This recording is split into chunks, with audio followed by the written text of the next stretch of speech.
let's talk about Salem's Lot by Tobe Hooper. And this one came out in 1979. I'm currently watching a bunch of movies from that year. Seems like there was a lot of vampire movies that came out that year. You got Nosferatu, this one, Thirst. There was another one, Dracula. So many vampire movies and so many PG movies. This one's PG. This was made for TV. It's 3 hours long.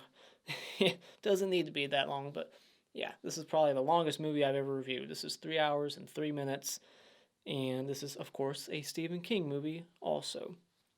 Um, so yeah, let's just jump right into it. This was my first time watch. I've always known about this movie, and I've always known about mainly just the scenes with the kids at the window tapping the window and all the smoke behind them. That's the stuff I've always seen and known, but that's it. So what I like about this movie is I really like the cast. I was not expecting so many familiar faces in this, and they're all really good actors. They all give a pretty solid performance. It's not bad TV acting. These are all good people. The one guy's from like Starsky and Hutch. You got the wife in Die Hard in this movie, and you got the guy from Exorcist 3. And there's just so many people. I was like, holy shit, I recognize this person and this person. So, a lot of good actors in this movie. I like the look of the house that the vampire lives at. It's got a very creepy, like Hitchcockian, like psycho look. Looks like the Psycho house almost. Not quite the same, but it's on top of a hill. It just looks very dilapidated, and it's creepy looking. And the interiors. I heard behind the scenes. I read some stuff like that was like the most expensive thing about this movie was the house, the interiors, and the set designs, and all that stuff was great. And the score, which I read got nominated for an Emmy because it's good. This is a really terrific score that really helps build the atmosphere, and I just love all the window scenes. Those are like the standout moments in this long ass movie. Is all those scenes. They do it like quite a few times.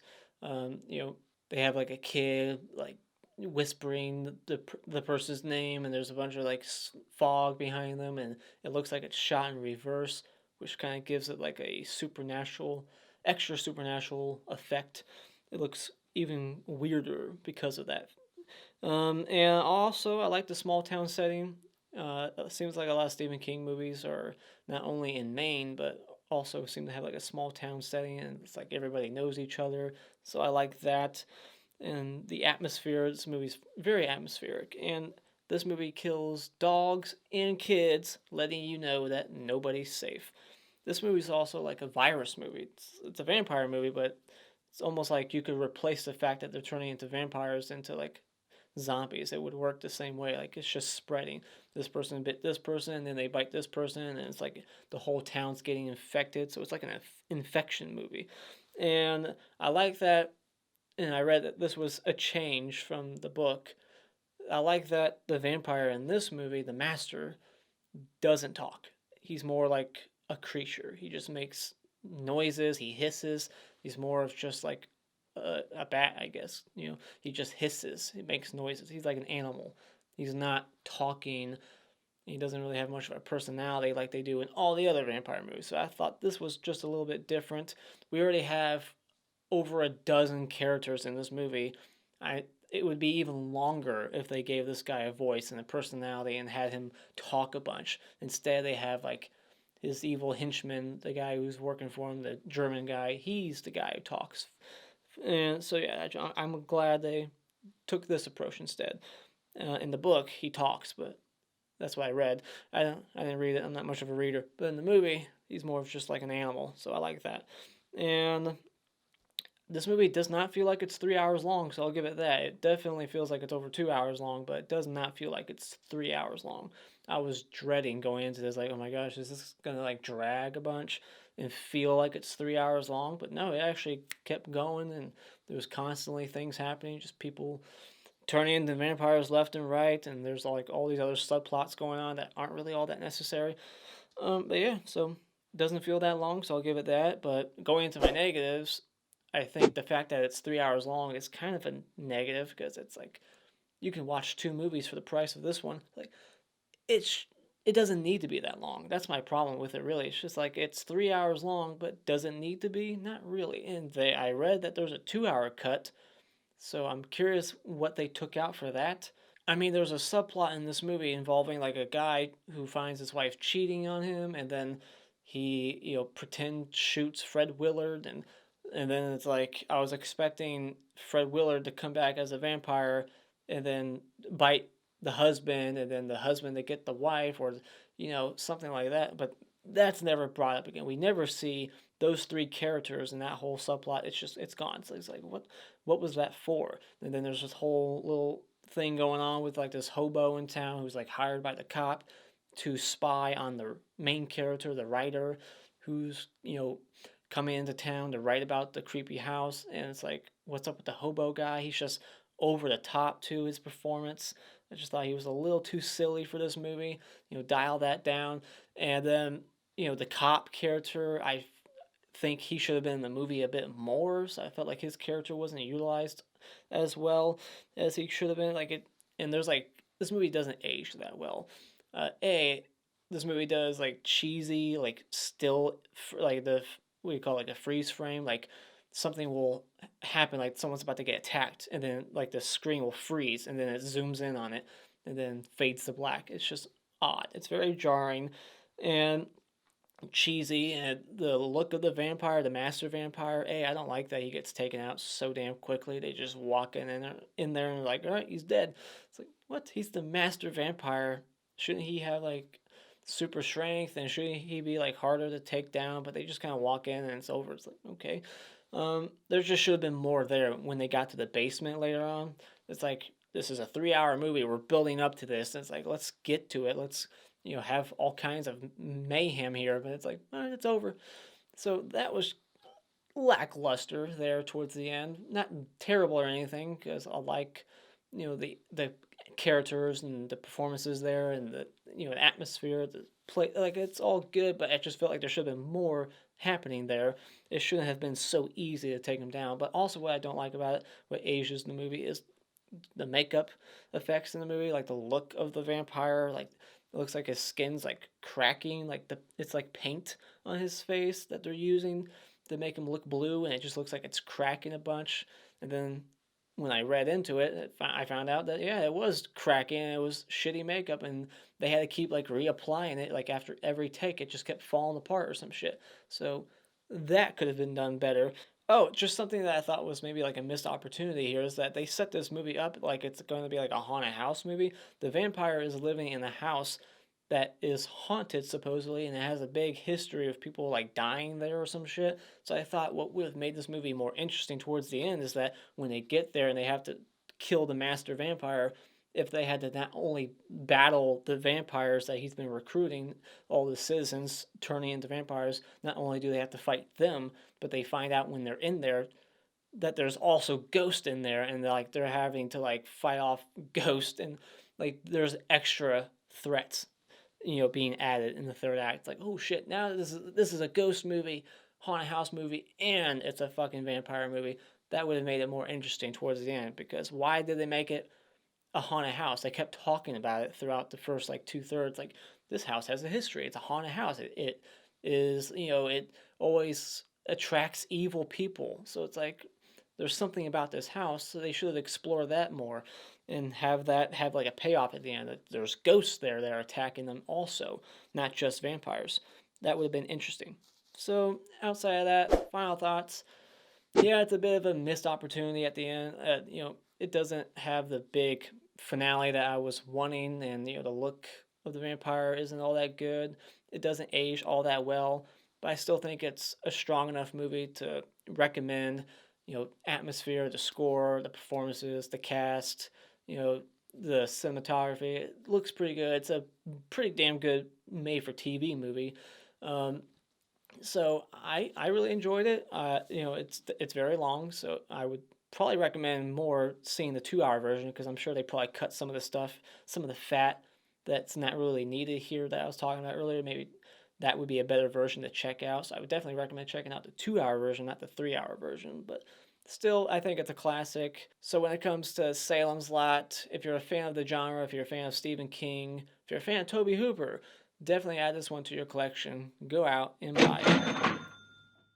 All right, spoiler discussion. So this movie opens up in Guatemala, and we see that there's these two guys, and then he gets holy water and it starts to glow, and he's like, "They found us, so we gotta keep running." And then it goes 2 years earlier, and I don't like that crap. It's a trope in movies nowadays. They do it a lot, where it's like we're gonna start the movie at the very end, and then we're gonna go back and work our way forward. So it's like now I know what two characters are going to make it out of this whole situation, and then I don't like that. I don't like knowing where it's going. I don't no, I don't want to know that. So I don't like that, and it's unnecessary. And then we got the over the top hobo drunk guy. Don't care for him. And then like we get introduced to the love triangle. Not really a love triangle. The woman cheating on her husband. And at first, before I knew she was cheating, I was like, oh my gosh, he's with this guy. He's like on the couch. He's lazy and overweight. And he's like, go get me a beer. I'm like, what the hell is this beautiful girl doing with this asshole? And then it's like, oh, she's cheating on him. Okay. So she doesn't really love him. But in that case, like, why are you with him if you're just going to cheat on him? Like, I don't condone cheating. All right. If you're not in love with the person anymore, just fucking leave. Just leave. You don't need to cheat on them. Just leave. But anyways, the fake dead dog looked pretty cheap. I'll say that. So, like I said, the effects in this movie, they don't age the movie all that well. The dead dog, they kind of linger on that shot for way too long. It's like, yeah, I get it, it's a dead dog, but it doesn't look that good. It's in the sunlight, it looks even worse. Like, let's cut away from it.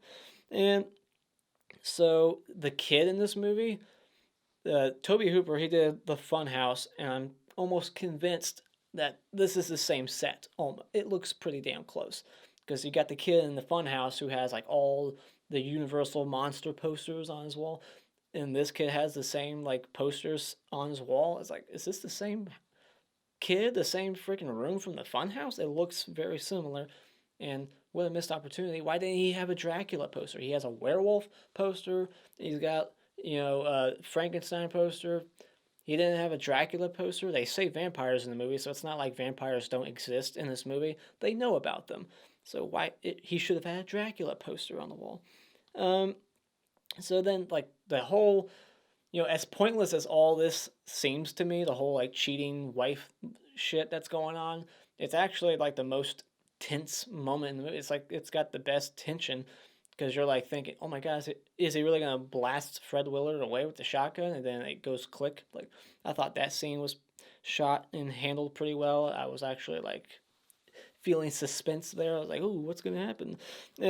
But it's not necessary really. Like Fred Willard, he goes outside and then he gets attacked off camera, and then you're like, oh, is he gonna come back as a vampire and then kill the girl he was sleeping with, who was like claiming that he was raping her? He should have came back and killed her, but we never see them again. He like drops her off at work the next day with a black eye because he beat the shit out of her afterwards, and then we never see them again.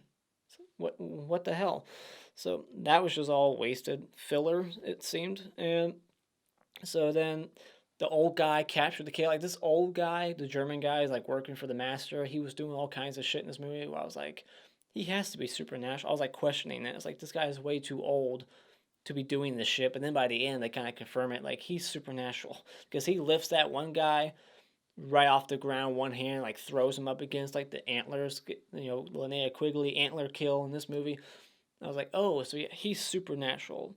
But then he just gets gunned down easily and he's dead. So it's like, oh, so you can just kill him with bullets? All right. But yeah, and then we get all the scenes with like the kids floating in the window, tapping on it. Come invite me in.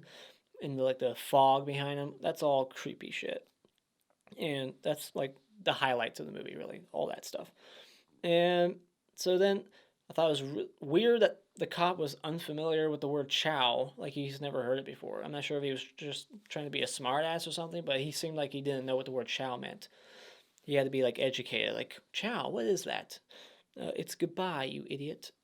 So then the nurse acts really scared when she sees like the dead body, the dead kid in the hospital, like she's never seen a dead body before. Like her reaction was over the top. Like I could understand if she like gasped, like, oh shit, like he died. How did he die? He was just pale, so I don't know why she like screamed bloody murder, like he was like mutilated, like she witnessed it happen. Like she walked in, there's a dead kid. I'm like, you see dead people every day. You're a nurse. I'm sure people. I mean, it's a small town, so maybe not. I don't know. It's just like really, that was like a bit of an overreaction from her seeing a dead person at a hospital. She's a nurse. I'm sure she's seen dead people before. So anyways, then then Geoffrey Lewis is in the movie and he's the caretaker and he gets bit and he comes back a couple of days later, and it seems like some people come back, they get weak and die quicker than others. So I guess that just it affects people differently.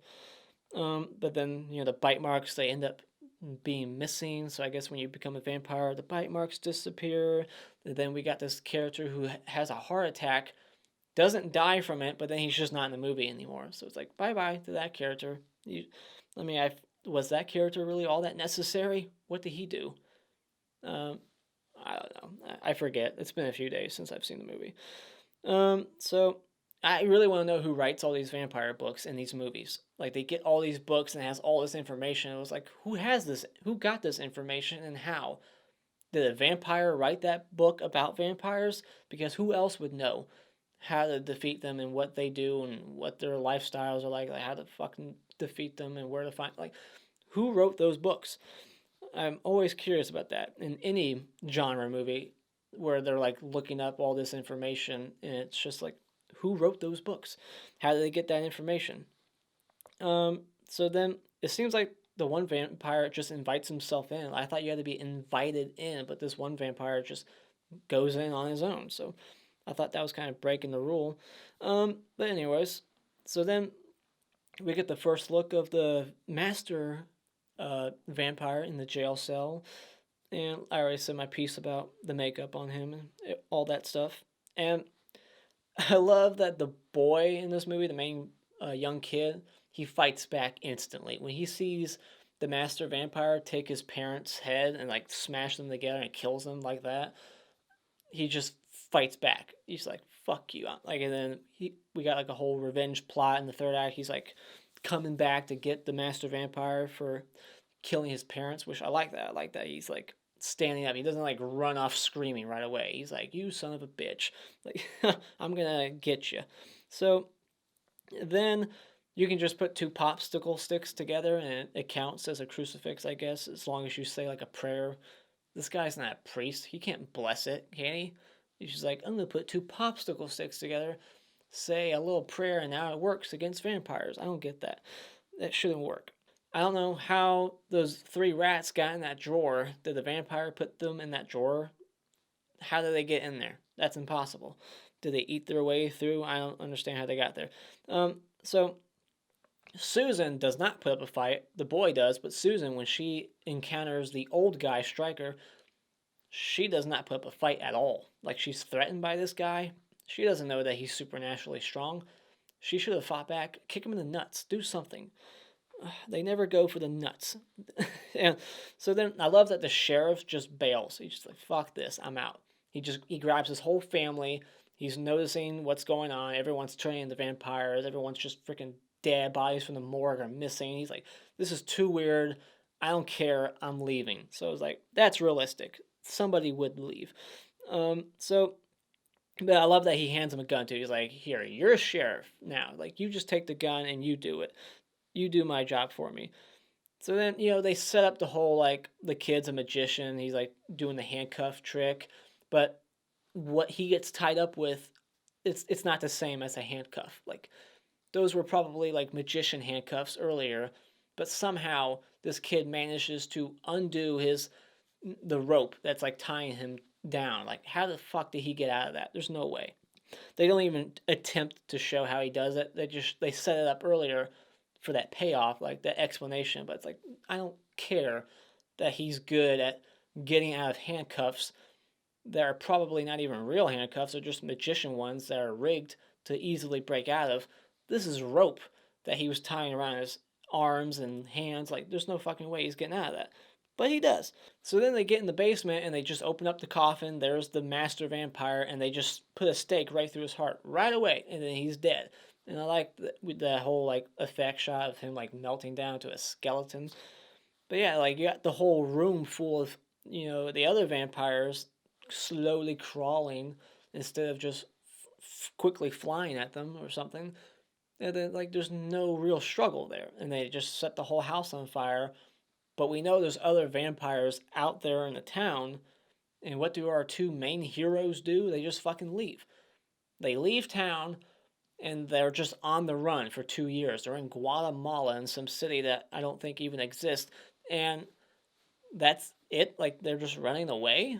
They should be like what do they call, like, the Frog Brothers and Lost Boys? They should be wanting to go, like, attack the vampires. They should be, like, wanting to put a stop to the evil, but they're just on the run. I don't like that. I don't like that ending. It should have ended with them being more heroes, not running away from their problems, and then every time a bottle of holy water starts to glow, they panic like little kids, like, oh no, we gotta start running again. They found us. And then, Susan's there, and I don't know, like, they didn't even check the house for her. Like, she somehow disappeared. Stryker got her. I guess he infected her, but we don't see what happened. We just, put two and two together. Okay, she got bit, I guess, but it's like they just burned the house down. Like, did they look at all for Susan before they burnt the house down? Like, they should have looked for her to see if she was just, like, tied up in a different room. It just seemed like they killed the master and they just ran out, burned the whole fucking place down. And then we're probably like, oh shit, is Susan in there? I don't know. Hopefully not. Like, I don't know. That just seemed odd to me. Because there's a lot of romance between them that's slowly building over the course of this 3-hour movie. Like, he cares about her, and when shit's hitting the fan, he's like, go to Boston, leave, get everyone you can, leave. Like, he cares about her, but then when he's burning the house down, he doesn't even, like, look for her in the house because he knows that she was in there. So, I don't know.